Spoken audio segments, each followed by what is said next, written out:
trapped in an elven dungeon. No way out unless you hide in a barrel and sail down a river. Welcome to Chapter 9, Barrels Out of Bond. Get ready for one of the cleverest escapes in fantasy history. Let's dive in. Last time, Bilbo fought giant spiders, saved the dwarves, and became their Loki MVP. But soon after, they were captured by the wood elves and thrown in underground cells by the Elven King. Now, only Bilbo is free, thanks to his magic ring. He's invisible, sneaky, and planning something huge. The Elven King's palace is deep in the forest, carved into caves and stone halls. Guarded, massive, hard to escape.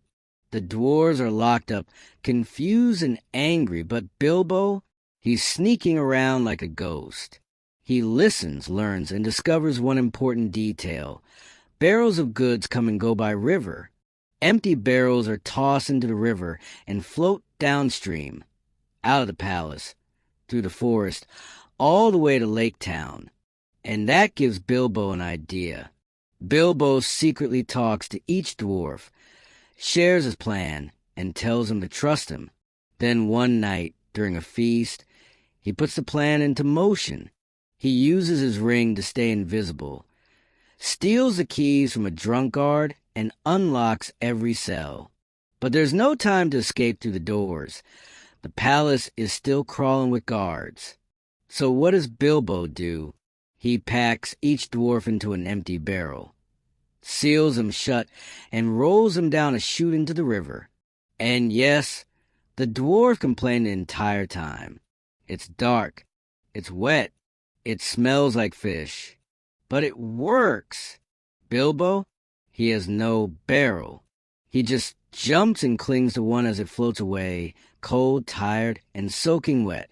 This escape is not graceful, but it's genius. The barrels rush down the river, bumping into rocks, spinning through rapids. It's chaos. Bilbo nearly drowns.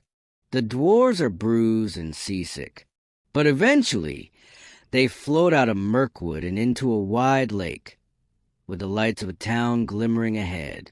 They've made it to Lake Town, also known as Esgaroth, a trading city built on stilts above the water. They're free. Soaked, sore, but free. This chapter marks another major milestone in Bilbo's transformation. He didn't just save the day. He planned the whole thing, executed it solo, and pulled off a prison break with nothing but brains and bravery. The dwarves are starting to look at him very differently now. Even Thorin begins to see him not just as a burden, but as a leader. Bilbo is stepping up in a big way.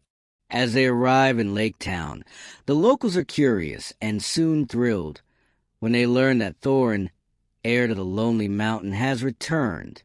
They welcome him like royalty, hoping the prophecy of reclaiming the mountain and slaying the dragon might finally come true. But Bilbo, he's starting to wonder what's waiting inside that mountain. The journey's almost over, but the true danger hasn't even begun. And that's Chapter 9, Barrels Out of Bond. A daring escape, a thrilling river ride, and Bilbo officially taking the reins. But next time, it's Chapter 10, A Warm Welcome. And trust me, the dragon is getting closer. Enjoyed Bilbo's bold escape? Drop a like, hit that subscribe, and comment. Would you hide in a barrel to escape a fortress? See you in Chapter 10, where politics, treasure, and destiny collide. Ready for Chapter 10?